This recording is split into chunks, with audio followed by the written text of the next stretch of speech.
En este fin de tiempos es muy común encontrarnos con personas que se dicen ser profetas y sobre todo profetisas mujeres, que enuncian todo tipo de profecías, no solo en congregaciones, sino sobre todo en las redes sociales.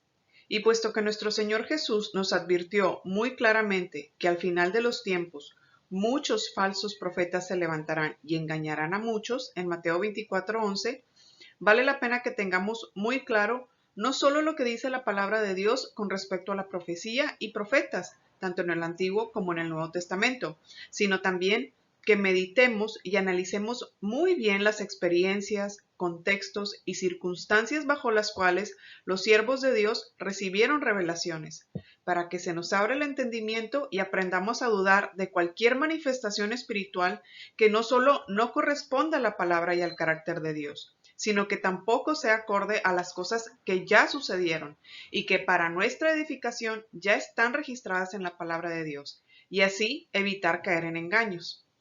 A pesar de que hay muchas personas que buscan engañar a otras y practican la falsedad con alevosía y ventaja, lo cierto es que la mayor parte del tiempo un falso profeta ni siquiera sabe que lo es, porque no sabe discernir los espíritus que le guían o le hablan, y él o ella misma cree que está obedeciendo al Padre, cuando en realidad está siendo víctima de engaños, y de paso está siendo objeto de engaño y manipulación para las personas que le siguen, quienes en ocasiones terminan idolatrando al profeta o profetisa, pensando que en realidad es Jesús quien les habla a través de ellos.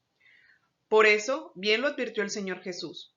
Entonces, si alguno os dijere, mirad, aquí está el Cristo, o mirad, ahí está, no lo creáis, porque se levantarán falsos cristos y falsos profetas y harán grandes señales y prodigios, de tal manera que engañarán, si fuere posible, aún a los escogidos, como lo dice en Mateo 24, del 23 al 25. Por tanto, meditemos a profundidad tanto en el Antiguo como en el Nuevo Testamento, para que sea la misma palabra la que revele cómo han sido llamados los profetas, de qué manera han recibido las revelaciones y qué tipo de revelaciones recibieron.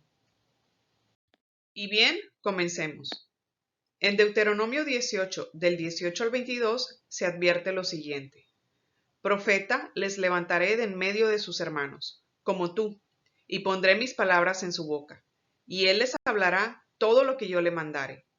Mas a cualquiera que no oyere mis palabras que él hablare en mi nombre, yo le pediré cuenta. El profeta que tuviere la presunción de hablar palabra en mi nombre, a quien yo no le haya mandado hablar, o que hablare en nombre de dioses ajenos, el tal profeta morirá. Y si dijeres en tu corazón, ¿cómo conoceremos la palabra que Dios no ha hablado? Si el profeta hablara en nombre de Dios y no se cumpliere lo que dijo, ni aconteciere, es palabra que Dios no ha hablado. Con presunción la habló el tal profeta. No tengas temor de él. Como vemos, hay una clara advertencia para los que no escuchen a los profetas que Dios levante, pero de la misma manera hay una condena grave para los que hablen en nombre de Dios sin que Él los haya enviado. Por eso, el Señor da la pauta principal para identificar a un falso profeta, si no se cumpliere lo que enuncia. Y bien, ¿qué era lo que enunciaban los profetas en aquel tiempo? Estos eran vistos como los mensajeros o portavoces a través de quienes Dios revelaba sus planes, daba instrucciones o advertía al pueblo de las bendiciones por su obediencia o juicios por apartarse de sus mandamientos. Y finalmente enunciaron a detalle los juicios de Dios contra su pueblo, contra las naciones y también la futura restauración del reino de Israel y Judá unificados. Veamos a continuación algunos detalles importantes a tener en cuenta para comprender el papel y función de los profetas en el Antiguo Testamento. Número 1. Cuando se consultaba a Dios por medio de los profetas, solo lo hacían los reyes y guerreros, pero aún así era muy inusual. Normalmente era Dios quien enviaba a los profetas a dar palabra a los reyes. Número 2. El Señor es el que habla a los profetas para darles mensajes. Los profetas no presionan a Dios para que les dé revelaciones. Número 3. La relación es directamente entre Dios y el profeta, sin intermediarios. Número 4. No hay registro de visiones o interferencias demoníacas durante las visiones o revelaciones, pues sabemos que el adversario está sujeto a la autoridad de Dios, de manera que no se puede interponer. Ahora veamos algunos ejemplos de revelaciones. En el segundo libro de Samuel, capítulo 12, versículos del 1 al 15, vemos el suceso en que Dios envía al profeta Natán a confrontar a David por su pecado contra Urías, esposo de Betsabé. Natán le advierte su pecado y le anuncia el juicio que él y su casa habrán de recibir a causa de su falta. Otro ejemplo lo encontramos en el libro de Isaías, capítulo 38, versículos del 1 al 5, donde Dios envía al profeta Isaías a advertir su juicio contra el rey Ezequías. Este clama a Dios por misericordia y finalmente Dios perdona su vida. En Segunda de Reyes 6, versículos 11 y 12, encontramos uno de los pocos sucesos donde Dios revela a uno de sus profetas, en este caso Eliseo, los planes de ataque del rey de Siria, para que prevenga al rey de Israel de sus movimientos. Pero se trata de información meramente estratégica y práctica para evitar una emboscada del ejército sirio. En ningún libro de la Biblia vemos que Dios revele ataques espiritistas demoníacos a sus siervos, como brujerías, hechizos, encantamientos, etc. En la palabra vemos que al contrario, los varones de Dios se burlan de esas cosas y humillan grandemente a los falsos profetas y sacerdotes que confían en sus falsos dioses e ídolos, como en el caso de Elías, cuando se enfrenta a los 400 profetas de Baal, que encontramos en Primera de Reyes, capítulo 18, versículos del 20 al 40. En esa ocasión, vemos que los profetas de Baal llevaban horas clamando a sus dioses para que hicieran caer fuego del cielo que quemara el holocausto. Pero no pasó absolutamente nada. Y en Primera de Reyes 18, 27 dice: Y aconteció al mediodía que Elías se burlaba de ellos, diciendo: Gritad en alta voz, porque Dios es, quizá está meditando, o tiene algún trabajo, o va de camino, tal vez duerme y hay que despertarle.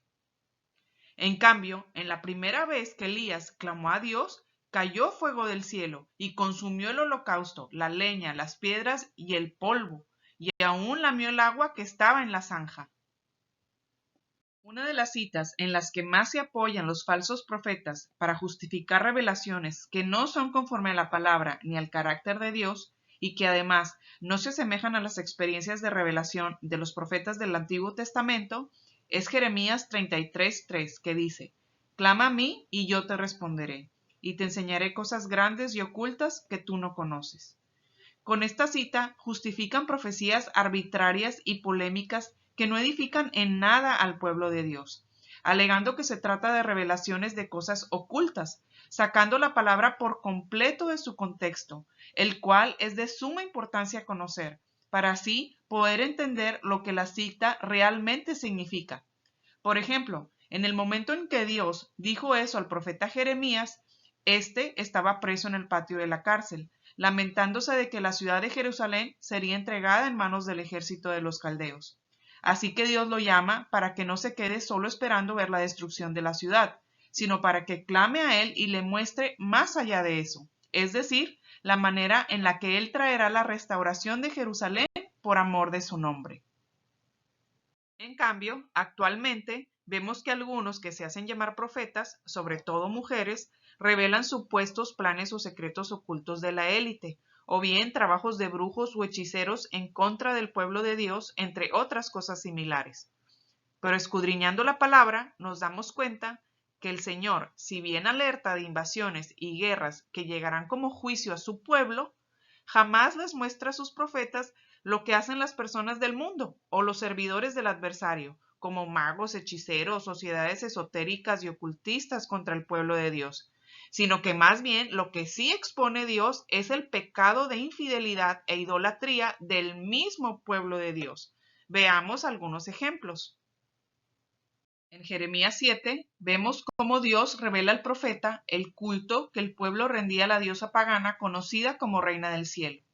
Y luego de esto, manda advertir al pueblo de su pecado y de los juicios que vendrían sobre ellos a causa de esta abominación contra Dios. En Ezequiel 8, versículos 12 y 13, Dios lleva al profeta a ver lo que hacían en oculto los mismos ancianos de Israel. Leamos un poco.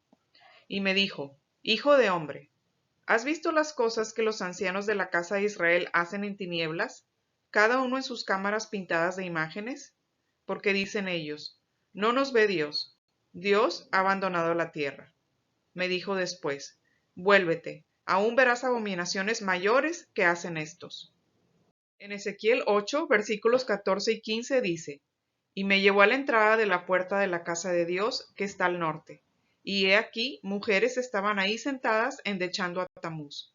Luego me dijo, ¿no ves, hijo de hombre? Vuélvete, aún verás abominaciones mayores que estas. Y continúa Dios revelando al profeta no solo el pecado de su propio pueblo, sino también los juicios que vendrían contra ellos por sus abominaciones. En Ezequiel 8, versículos 16 al 18 dice, y me llevó al atrio de adentro de la casa de Dios. Y he aquí, junto a la entrada del templo de Dios, entre la entrada y el altar, como 25 varones, sus espaldas vueltas al templo de Dios, y sus rostros hacia el oriente, y adoraban al sol, postrándose hacia el oriente. Y me dijo, ¿no has visto, hijo de hombre? ¿Es cosa liviana para la casa de Judá hacer las abominaciones que hacen aquí? Después que han llenado la tierra de maldad, se volvieron a mí para irritarme. He aquí que aplican el ramo a sus narices. Pues también yo procederé con furor. No perdonará mi ojo, ni tendré misericordia. Y gritarán a mis oídos con gran voz, y no los oiré. Lo que vemos que sí es un tema muy recurrente en las revelaciones del Antiguo Testamento son las advertencias y juicios contra los falsos profetas. Veamos con atención algunos ejemplos. Número 1. Jeremías 5:31. Los profetas profetizaron mentira, y los sacerdotes dirigían por manos de ellos, y mi pueblo así lo quiso. ¿Qué pues haréis cuando llegue el fin? Número 2. Ezequiel 13, del 22 al 23. Por cuanto entristecisteis con mentiras el corazón del justo, al cual yo no entristecí, y fortalecisteis las manos del impío para que no se apartase de su mal camino, infundiéndole ánimo, por tanto, no veréis más visión vana, ni practicaréis más adivinación. Y libraré mi pueblo de vuestra mano, y sabréis que yo soy Dios. Número 3. Miqueas 3:7.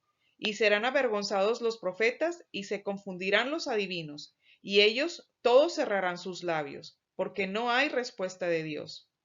Número 4. Lamentaciones 2:14. Tus profetas vieron para ti vanidad y locura, y no descubrieron tu pecado para impedir tu cautiverio, sino que te predicaron vanas profecías y extravíos. Número 5. Ezequiel 13, del 8 al 9. Por tanto, así ha dicho Dios el Señor. Por cuanto vosotros habéis hablado vanidad y habéis visto mentira, por tanto, he aquí, yo estoy contra vosotros, dice Dios el Señor. Estará mi mano contra los profetas que ven vanidad y adivinan mentira. No estarán en la congregación de mi pueblo, ni serán inscritos en el libro de la casa de Israel, ni a la tierra de Israel volverán.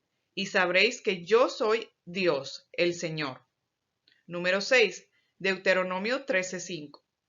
Tal profeta o soñador de sueños ha de ser muerto, por cuanto aconsejó rebelión contra el Señor vuestro Dios, que te sacó de tierra de Egipto y te rescató de casa de servidumbre. Y trató de apartarte del camino por el cual el Señor tu Dios te mandó que anduvieses, y así quitarás el mal de en medio de ti. La palabra también nos muestra que incluso los mismos profetas pueden caer en confusión y ser engañados conforme a sus propias concupiscencias.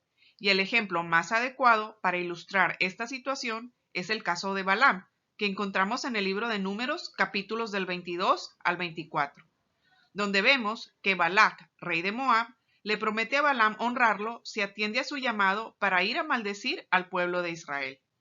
En principio, Balaam obedeció a Dios al negarse a ir, pero ante la insistencia de Balac, en lugar de mantener su postura, sabiendo que no sería agradable a Dios el atender este llamado, termina diciendo a los mensajeros que esperen, a ver qué le dice Dios después, a ver si cambia de opinión.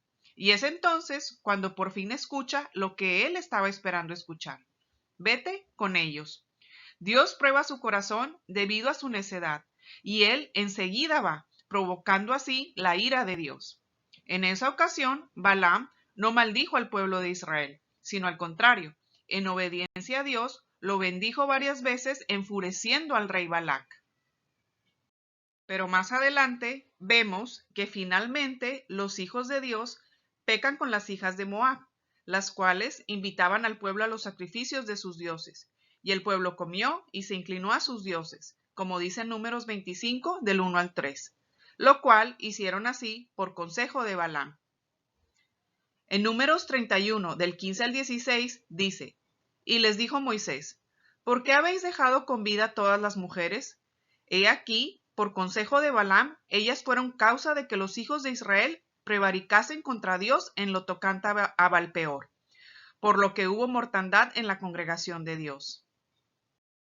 Y en Apocalipsis 2:14, cuando el Señor Jesús habla al ángel de la iglesia en Pérgamo, hace referencia a esta doctrina corrupta y dice: pero tengo unas pocas cosas contra ti, que tienes ahí a los que retienen la doctrina de Balaam, que enseñaba a Balac a poner tropiezo ante los hijos de Israel, a comer cosas sacrificadas a los ídolos y a cometer fornicación.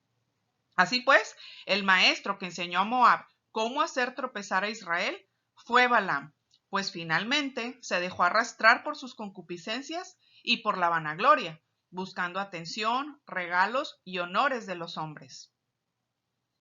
En 2 de Pedro 2, versículos 15 y 16, también se hace referencia a esto, y dice: han dejado el camino recto y se han extraviado siguiendo el camino de Balaam, hijo de Beor, el cual amó el premio de la maldad, y fue reprendido por su iniquidad, pues una muda bestia de carga, hablando con voz de hombre, refrenó la locura del profeta. Entonces, hasta el tiempo de Números 24, Balaam era un profeta y vocero de Dios, pero finalmente se descarrió y terminó muy mal, como lo vemos en Josué 13:22, que dice: también mataron a espada los hijos de Israel a Balaam el adivino, hijo de Beor, entre los demás que mataron. Vemos que no solo murió conforme al juicio para los falsos profetas, sino que además, al final de su vida, ya no se le reconoció como profeta, sino que fue tenido por un vil adivino. La palabra es dura, pero es de suma importancia comprenderla, pues el juicio para un falso profeta es la muerte. En aquel tiempo era la muerte física, pero por el nuevo pacto la condena es muerte espiritual.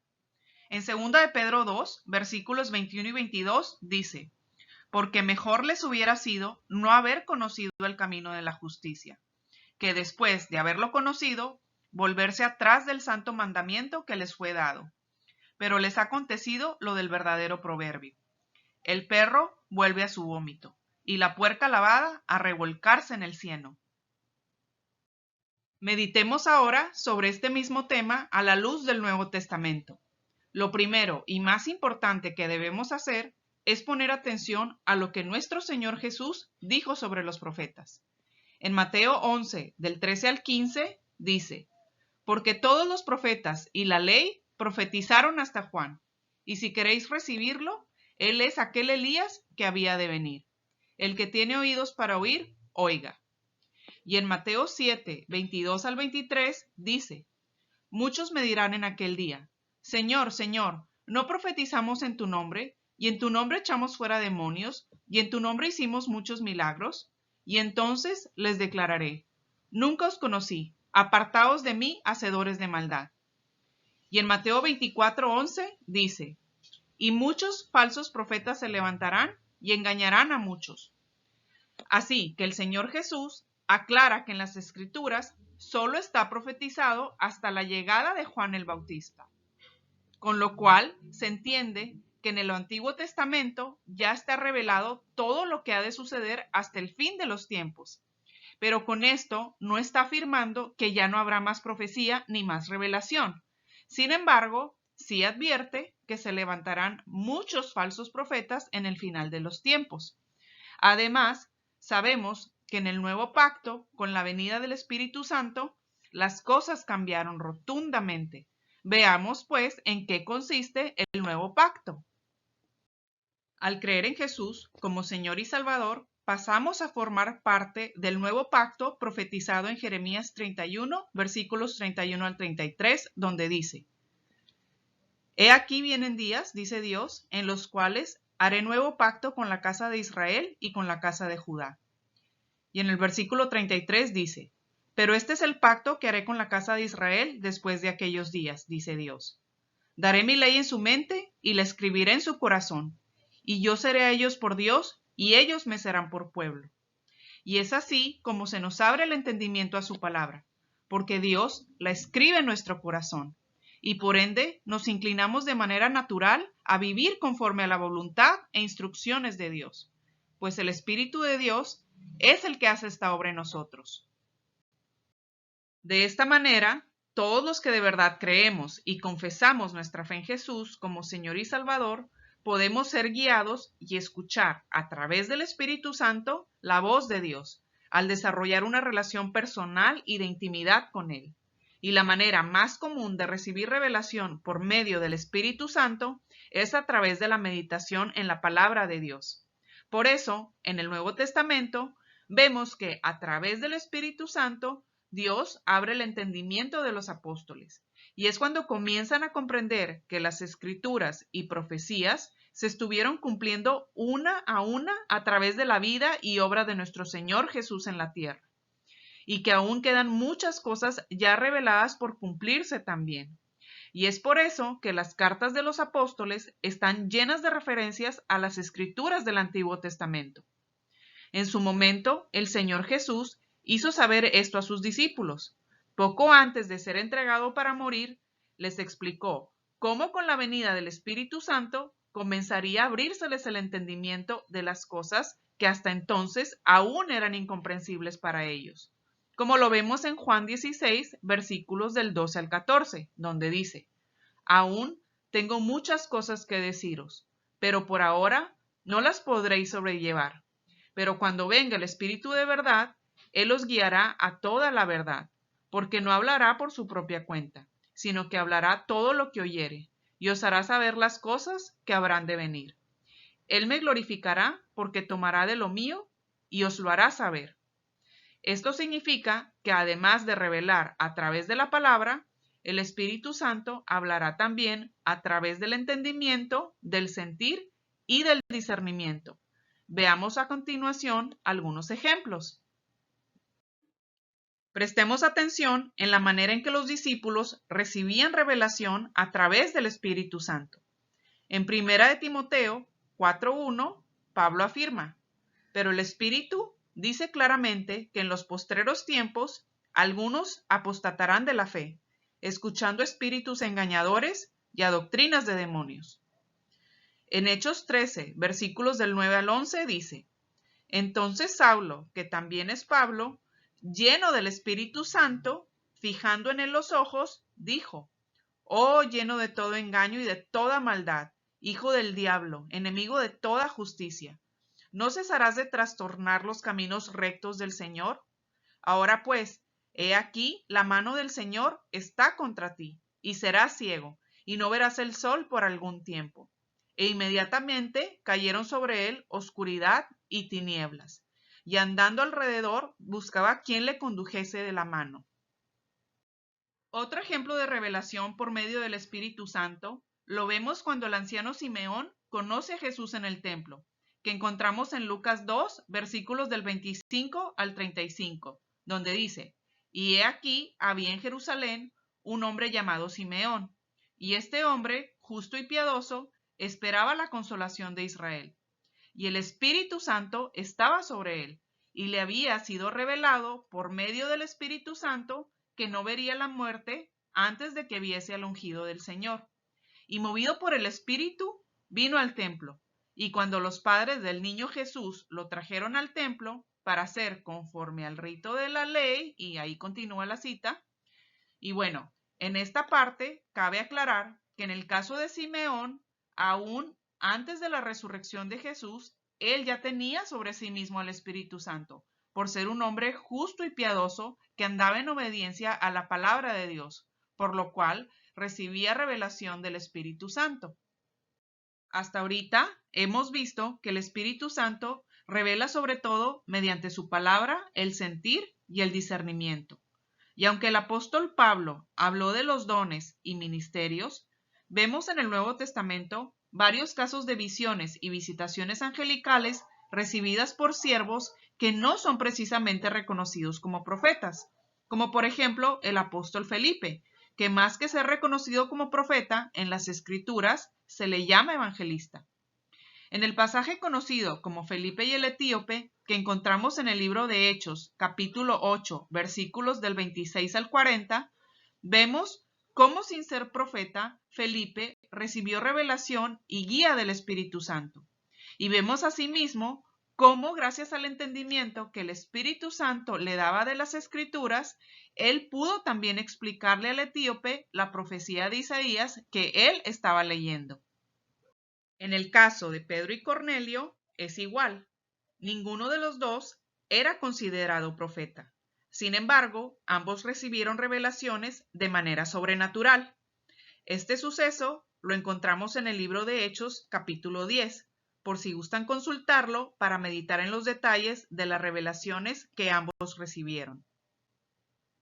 Otro ejemplo es la visión del varón macedonio que tuvo el apóstol Pablo, que vemos en Hechos 16, del 6 al 10, donde dice: y atravesando Frigia y la provincia de Galacia, les fue prohibido por el Espíritu hablar la palabra en Asia.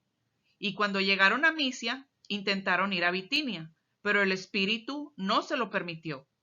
Y pasando junto a Misia, descendieron a Troas, y se le mostró a Pablo una visión de noche. Un varón macedonio estaba en pie, rogándole y diciendo: pasa Macedonia y ayúdanos. Cuando vio la visión, enseguida procuramos partir para Macedonia, dando por cierto que Dios nos llamaba para que les anunciásemos el Evangelio. Y al continuar la lectura, nos percatamos de que efectivamente se llevó a cabo una gran labor evangelizadora en Macedonia. Es por eso que lo más importante a tener en cuenta en todos estos ejemplos que hemos visto hasta ahora es que en todos los casos las revelaciones se relacionan con un evento que se cumple de inmediato, o bien en un futuro cercano o después de ejecutar la instrucción recibida a través de la revelación. No se trata de revelaciones que se quedan al aire sin concretar nada o sin cumplirse casi de inmediato. Ahora bien, hay casos en los que sí se habla de profetas en el Nuevo Testamento.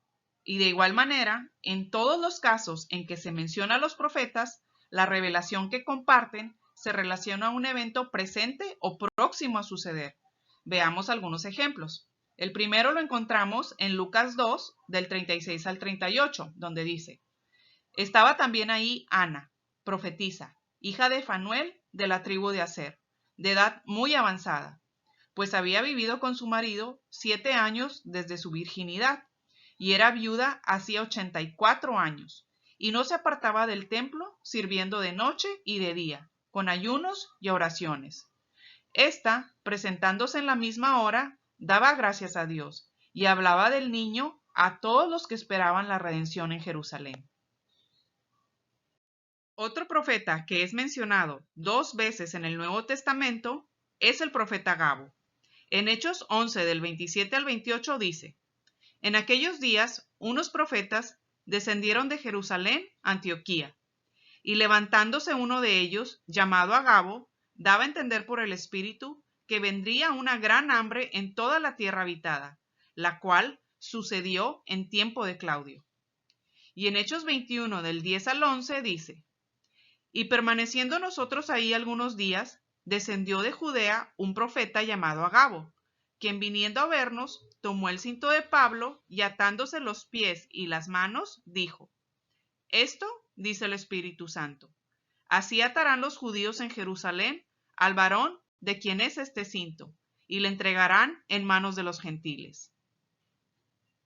En resumen, los profetas en el Antiguo Testamento eran quienes tenían al Espíritu Santo y revelaron todos los planes de Dios y lo que habría de cumplirse hasta el final de los tiempos. Todo está revelado ya. Por eso, nuestro Señor Jesús aclara que la ley y los profetas profetizaron hasta Juan el Bautista. Y aquí cabe aclarar que Juan es el Elías que habría de venir a abrir el camino del Señor, como dice en Mateo 11:14. Y sabemos que nuestro Señor Jesús vendrá por segunda vez. También vemos que en el Antiguo Testamento los profetas tenían la función de ser los mensajeros de Dios, a través de quienes el Padre advertía al pueblo para que se volvieran de sus malos caminos, o bien les anunciaban los juicios por venir a causa de su desobediencia, así como la futura reunificación de Israel y de Judá, y la restauración del reino reunificado, cuando nuestro Señor Jesús vuelva para gobernar sobre las naciones con vara de hierro. Mientras que los profetas en el Nuevo Testamento tienen la función de predecir los eventos que han de suceder o que enfrentarán los siervos de Dios en el futuro inmediato o próximo. Y la certeza de que son verdaderos profetas de Dios está precisamente en eso, en que lo que anunciaban de inmediato se cumplía, y lo que hablaban lo decían claro y directo, sin palabrería, ambigüedades ni confusiones. En cambio, las revelaciones más complejas son reveladas a los siervos, no necesariamente profetas, ya sea por medio del sentir, del entendimiento o del discernimiento, o bien por medio de las profundidades de la palabra, es decir, la interpretación de fondo de las escrituras del Antiguo Testamento. Pues sabemos que en su tiempo no existía el Nuevo Testamento, y como dijimos, todo lo que ocurrirá hasta el final de los tiempos ya está revelado en la ley y los profetas. Lo más importante de todo esto es tener en cuenta que tanto en el Antiguo como en el Nuevo Testamento, todas las revelaciones giran en torno a los planes de Dios y siempre son útiles para la edificación e instrucción del pueblo de Dios. No hay profecías ni revelaciones polémicas o aparatosas que solo sirven para generar morbo, y mucho menos están relacionadas con lo que hacen los siervos del adversario, como brujerías o hechicerías para atacar al pueblo de Dios, para que los siervos guerreen contra dichas obras. Tal cosa sería como ser parte de prácticas espiritistas, y sabemos que de ninguna manera debemos ser partícipes de las obras infructuosas de las tinieblas, como dice Efesios 5:11. Veamos un ejemplo muy claro de revelación de Dios versus revelación falsa o satánica. Hay una profecía muy polémica conocida como la simiente de la serpiente, donde se afirma que Caín es producto de la unión sexual entre la serpiente y Eva, y que de ahí surge toda una descendencia maligna conocida como los reptilianos. Pues bien, esta profecía tiene sus orígenes en mitos sumerios y babilónicos, que son muy populares entre las doctrinas nueveristas y esotéricas, y que ha logrado penetrar y tomar popularidad también en los círculos cristianos de corte carismático. Si nos ponemos a meditar objetivamente, el conocer esta supuesta revelación tan polémica no edifica para nada nuestro espíritu, sino todo lo contrario. Solo conlleva a despertar morbo y a crear falsas doctrinas que desvían al pueblo de Dios de las cosas en las que verdaderamente debemos poner nuestra atención. De ahí podemos deducir que sin duda se trata de una falsa profecía. La simiente de la serpiente es en realidad la idea o tentación que siembra el maligno en los hijos de Dios para llevarlos a la desobediencia y al pecado. Y está en cada uno la decisión de destruirla o dejarla fructificar consumando el pecado. Y conocer y entender esto sí es de edificación para el creyente, para que esté consciente de mantener su pensamiento y atención en las cosas de Dios. Para meditar más a fondo sobre la simiente de la serpiente, los invito a consultar el enlace sobre este tema que comparto en la descripción del video.